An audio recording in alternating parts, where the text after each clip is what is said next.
السلام علیکم ورحمۃ اللہ وبرکاتہ۔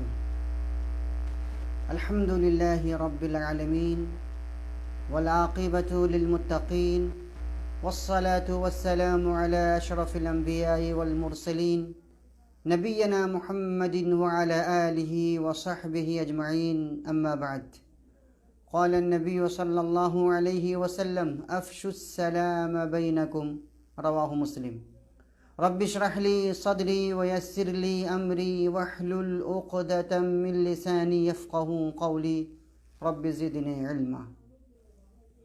برادران اسلام، معزز سامعین، پیارے بھائیوں اور بہنوں، کل میں نے سلام کرنے کی تاریخ آپ کے سامنے پیش کرنے کی سعادت حاصل کیا تھا، اور آج انشاءاللہ سلام کے تعلق سے چند احکام اور سلام کرنے کا کیا فائدہ ہے، اسلام میں اس کی کیا اہمیت ہے، میں مختصر انداز میں آپ کے سامنے پیش کرنے کی کوشش کروں گا۔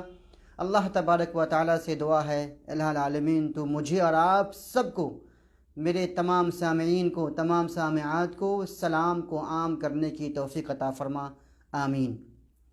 دوستو، ایک مسلمان کو چاہیے کہ جب بھی وہ گھر میں داخل ہو، مسجد میں جائے، کسی جماعت میں جائے، کسی مسلمان سے ملاقات ہو تو وہ سلام کرنے کی کوشش کرے، کیونکہ پیارے نبی محمد الرسول اللہ صلی اللہ علیہ وسلم نے فرمایا ہے کہ آپ جسے پہچانتے ہیں یا نہیں پہچانتے ہیں، خواہ آپ کا گزر ایک انسان سے ہو یا جماعت سے ہو، آپ کو ضرور سلام کرنا چاہیے، کیونکہ یہ مسلمانوں کا شعار ہے، یہ اسلام کی پہچان ہے کہ انسان ایک دوسرے سے ملاقات کے وقت ضرور سلام کیا کرے۔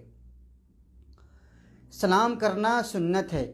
سلام کے حکام میں سے یہ ہے کہ انسان سلام کرے، سلام کرنا سنت ہے، لیکن جواب دینا واجب ہے۔ اگر انسان جماعت میں ہے تو 2-4 لوگ بھی جواب دے دیتے ہیں تو کافی ہے انشاءاللہ، لیکن اگر انسان اکیلا ہے تو اسے اس وقت میں بعینہ جواب دینا واجب ہے۔ جیسے میں نے آپ سے ملاقات کی، میں نے کہا السلام علیکم ورحمۃ اللہ، تو آپ مجھے کہیں گے وعلیکم السلام ورحمۃ اللہ۔ لیکن اگر آپ پوری جماعت میں ہیں، 10 لوگ ہیں، 20 لوگ ہیں، 30 لوگ ہیں، اگر چند لوگوں نے بھی جواب دے دیا تو انشاءاللہ کافی ہے، کوئی حرج کی بات نہیں۔ دوستو، سلام کرنے کے بہت سارے فوائد ہیں، اس کی اسلام میں بڑی فضیلت ہے، بڑی اہمیت ہے۔ میں آپ کے سامنے 9 نکات پیش کرنے کی کوشش کروں گا۔ اللہ تبارک و تعالیٰ سے دعا ہے، الہ العالمین تو مجھے اور آپ سب کو کہنے سننے سے کہیں زیادہ اس پہ عمل کرنے کی توفیق عطا فرما، آمین۔ سلام کرنے کا سب سے پہلا فائدہ یہ ہے دوستو کہ یہ جنت میں داخلہ کا بہترین ذریعہ ہے۔ ہم مسلمانوں کی تمنا کیا ہے، ہماری منزل کیا ہے؟ جنت کی حصول یابی۔ جنت میں داخل ہونا ایک مسلمان کی آخری منزل ہے، آخری تمنا ہے۔ اور پیارے نبی محمد الرسول اللہ صلی اللہ علیہ وسلم ارشاد فرماتے ہیں کہ جنت میں جانے کے جو اسباب ہیں اس میں سے ایک سبب، ایک ذریعہ سلام کو عام کرنا ہے، سلام کو پھیلانا ہے، کثرت سے اس سلام کو عام کرنا ہے۔ اس کی دلیل کیا ہے؟ ترمذی شریف کی روایت ہے، نبی صلی اللہ علیہ وسلم فرماتے ہیں یا ایھا الناس افشوا السلام، اے لوگو ایک دوسرے کو سلام کرو، کثرت سے سلام کو پھیلاؤ، واطعموا الطعام، اور ایک دوسرے مسلمان بھائی کو کھانا کھلاؤ، وصلوا الارحام، اور صلہ رحمی کرو، رشتے اور ناطے کو جوڑو، رشتہ داروں کے حقوق کو ادا کرو، وصلوا باللیل والناس نیام، اور جب رات میں پوری دنیا سوتی ہے، نیند کے مزے لیتی ہے، اس وقت میں رات میں اللہ تعالیٰ کے لیے نماز پڑھو، تہجد کی نماز پڑھو، رات میں عبادت کرو، تدخلوا الجنت بسلام، تم سلامتی کے ساتھ جنت میں داخل کیے جاؤ گے۔ اس حدیث سے معلوم ہوتا ہے کہ وہ اعمال جس کے ذریعے سے آپ جنت میں جا سکتے ہیں، اس میں سے ایک عمل کیا ہے؟ باہم سلام عام کرنا، کثرت سے ایک دوسرے کو سلام کرنا، یہ بھی ایک عمل ہے۔ نمبر 2، اگر آپ سلام کرتے ہیں تو گویا پیارے نبی محمد الرسول اللہ صلی اللہ علیہ وسلم کی سنت پر عمل کر رہے ہیں، آپ نبی کی سنت کو زندہ کر رہے ہیں، آپ رسول اللہ صلی اللہ علیہ وسلم کے نقش قدم کی پیروی کر رہے ہیں، کیونکہ حدیث میں آتا ہے، صحابی رسول فرماتے ہیں امرنا رسول اللہ صلی اللہ علیہ وسلم بسبع، کہ پیارے نبی محمد الرسول اللہ صلی اللہ علیہ وسلم نے ہمیں 7 باتوں کا حکم دیا، اس میں سے ایک کیا ہے؟ وَإِفْشَاءُ السَّلَامِ، اور سلام کو عام کرنا۔ یہ حدیث بخاری اور مسلم شریف کی، اس سے سمجھ میں آتا ہے کہ گویا سلام کو عام کرنا یہ پیارے نبی محمد الرسول اللہ صلی اللہ علیہ وسلم کی سنت کو عام کرنا ہے، نبی کے نقش قدم کی پیروی کرنا ہے۔ نمبر 3، اگر آپ سلام کرتے ہیں تو گویا ایک مسلمان کا دوسرے مسلمان پہ جو 5 حقوق ہیں، آپ اس حقوق کی پابندی کر رہے ہیں، آپ وہ حق ادا کرنے کی کوشش کر رہے ہیں۔ نبی صلی اللہ علیہ وسلم کا فرمان ہے، حق المسلم علی المسلم 5، ایک مسلمان بھائی کا دوسرے مسلمان بھائی کے اوپر میں 5 حقوق ہیں۔ کیا کیا ہے وہ؟ نمبر 1، رد السلام، سلام کا جواب دینا یا سلام کرنا، وعیادت المریض، اور بیمار کی تیمارداری کرنا، واتباع الجنائز، اور جنازے کے ساتھ جانا، واجابت الدعوہ، اگر کوئی دعوت دے تو دعوت قبول کرنا، وتشمیت العاطس، اور جب چھینکنے والا الحمدللہ کہے تو اس کا جواب میں یرحمک اللہ کہنا۔ یہ 5 حقوق پیارے نبی محمد الرسول اللہ صلی اللہ علیہ وسلم کا فرمان ہے کہ ایک مسلمان کا 5 مسلمان پہ 5 حقوق ہیں۔ تو گویا اگر آپ سلام کا جواب دیتے ہیں یا سلام کو عام کرتے ہیں تو آپ ایک مسلمان کے حق کو آپ ادا کر رہے ہیں، اور یہ حدیث بھی بخاری اور مسلم شریف کی روایت ہے۔ نمبر 4، یہ ایک آپس میں محبت پیدا کرنے کا بہترین ذریعہ ہے۔ کبھی کبھی ہم میں آپ میں چپکلش ہو جاتی ہے، کسی بات پہ تو میں ہو جاتی ہے، ناراضگی ہو جاتی ہے۔ اگر آپ چاہتے ہیں کہ وہ ناراضگی دور ہو جائے، پھر سے پیار محبت بڑھ جائے، تو آپ سلام کو عام کیجئے، آپ سلام کریں، آپس میں محبت پیدا ہو جائے گی۔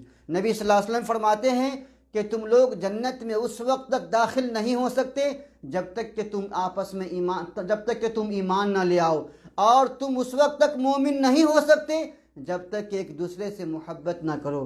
پھر نبی فرماتے ہیں، اولا ادلکم علی شیء اذا فعلتموه تحاببتم، کیا میں تم لوگوں کو ایک ایسے کام کے بارے میں نہ بتلاؤں کہ اگر وہ کام کرو گے تو آپس میں محبت پیدا ہوگی، جب محبت پیدا ہوگی تو تمہیں ایمان پیدا ہوگا، اور جب تم مومن ہوگے تو تم جنت میں جاؤ گے۔ وہ کیا ہے؟ آپ نے فرمایا، افشوا السلام بینکم، آپس میں ایک دوسرے کو سلام کرو، اس سے محبت پیدا ہوگی، جب محبت ہوگی تو تمہارا ایمان مضبوط ہوگا، جب ایمان مضبوط ہوگا تو تم لوگ جنت میں داخل کیے جاؤ گے، اور یہ حدیث بھی مسلم شریف کی روایت ہے۔ نمبر 5، جب انسان سلام میں پہل قدمی کرتا ہے، جیسے ہم 2 لوگ، ادھر سے آپ آ رہے ہیں، ادھر سے میں جا رہا ہوں، ہم دونوں کی آپس میں ملاقات ہوئی، دونوں میں سے جو انسان پہلے سلام کرے گا وہ اللہ تبارک و تعالیٰ کے نزدیک زیادہ محبوب ہے۔ پیارے نبی محمد الرسول اللہ صلی اللہ علیہ وسلم کا فرمان ہے، اس کی دلیل کیا ہے؟ آپ فرماتے ہیں وَخَيْرُهُمَا الَّذِي يَبْدَأُ بِالسَّلَامِ، کہ جب 2 بھائی ایک دوسرے سے ملاقات کرے، اگر یہ بھی سلام نہیں کرتا ہے تو وہ بھی سلام نہیں کرے، ایسا نہیں، بلکہ جو آدمی سلام میں پہل کرے گا، جو پہلے سلام کرے گا، اللہ کے نبی فرماتے ہیں کہ وہ دونوں میں سب سے زیادہ بہتر ہے۔ اس سے کیا سمجھ میں آتا ہے کہ گویا سلام میں پہل کرنے والا یہ نبی کے نزدیک بھی زیادہ محبوب ہے، اور اللہ تبارک و تعالیٰ کے نزدیک بھی وہ زیادہ محبوب ہے۔ نمبر 6، سلام کرنے سے ہمیں بے انتہا اجر و حساب ملتا ہے، ہمیں ثواب ملتا ہے۔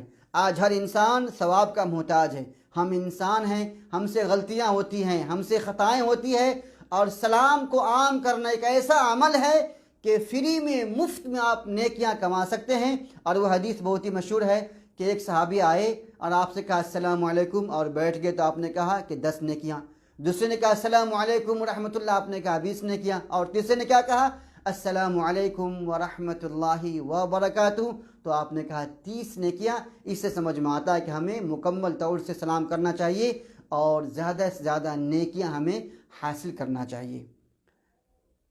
نمبر 7، سلام کرنے سے دوستو یہ آپ کے لیے بھی برکت ہے، آپ کے گھر والوں کے لیے بھی برکت ہے۔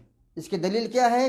حضرت انس خادم رسول صلی اللہ علیہ وسلم ارشاد فرماتے ہیں کہ نبی صلی اللہ علیہ وسلم نے فرمایا، یا بنی اذا دخلت علی اہلک فسلم یکن برکۃ علیک وعلی اہل بیتک، کہ اے میرے پیارے بچے، جب تم گھر میں داخل ہوتے ہو تو سلام کرو، اس میں تمہارے لیے بھی برکت ہے، تمہارے گھر والوں کے لیے بھی برکت ہے۔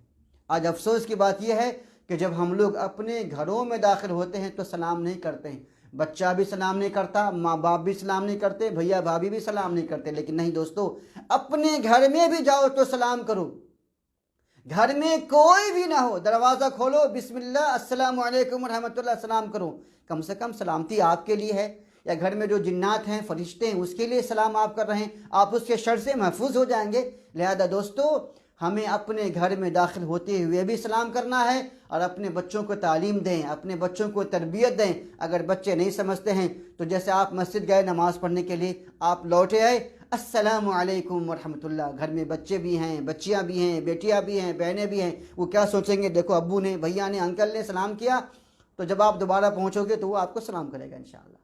آپ مارکیٹ گئے، مارکیٹ سے لوٹ کے آئیں گے، آپ وہاں سلام کریں، کسی کے گھر میں جاتے ہیں وہاں سلام کریں، مسجد میں جاتے ہیں وہاں سلام کریں۔ الغرض آپ جہاں بھی جائیں آپ سلام کریں۔ یہ سلام کرنے میں آپ کے لیے بھی برکت ہے اور گھر والوں کے لیے بھی برکت ہے۔ اور نمبر 8 کہ السلام یہ اللہ تبارک و تعالیٰ کے نیک ناموں میں سے ایک نام بھی ہے۔ اور نمبر 9 دوستو، جب انسان سلام کرتا ہے، ایک دوسرے سے مصافحہ کرتا ہے، تو انسانوں کے گناہ جھڑ جاتے ہیں۔ نبی صلی اللہ علیہ وسلم کا فرمان ہے کہ جب ایک مومن دوسرے مومن سے ملاقات کرتا ہے اور سلام کرتا ہے اور ایک دوسرے سے مصافحہ کرتا ہے تو گناہ ویسی جھڑ جاتا ہے جس طرح سے سوکھے درخت کے پتے جھڑتے رہتے ہیں۔ کبھی آپ ہوا ہوری کے موسم میں باغ میں جائیے یا پتجھڑ کے موسم میں باغ میں جائیے تو آپ دیکھیں گے جب ہوا چلتی ہے نا تو سوکھے پتے جھڑ جھڑ کے گرتے رہتے ہیں۔ جی ہاں، تو جب آپ سلام کریں گے اور ایک دوسرے سے مصافحہ کریں گے تو آپ کے ہاتھوں سے گناہ اسی طرح سے جھڑ جائے گا۔ لہذا دوستو، ہمیں چاہیے کہ سلام کرنا یہ اسلام کا طریقہ ہے، یہ مومنوں کا شعار ہے، یہ مسلمانوں کا ایک دوسرے سے ملنے کا ابھیوادن ہے، ایک اسلامی طریقہ ہے، ہمیں اسے عام کرنا چاہیے۔ اور آپ عام بھی کریں گے، سنت پہ عمل کرنے کا ثواب بھی مل جائے گا اور آپ کا سلام بھی ہو جائے گا اور آپ ایک دوسرے کے شر سے محفوظ بھی ہو جائیں گے۔ اللہ تبارک و تعالیٰ سے دعا ہے، اے اللہ العالمین، تو مجھے اور آپ سب کو کہنے سننے سے کہیں زیادہ ان باتوں پہ عمل کرنے کی توفیق عطا فرمائے اور ہمیں سلام کو عام کرنے کی توفیق عطا فرمائے۔ آمین۔ والسلام علیکم ورحمۃ اللہ وبرکاتہ۔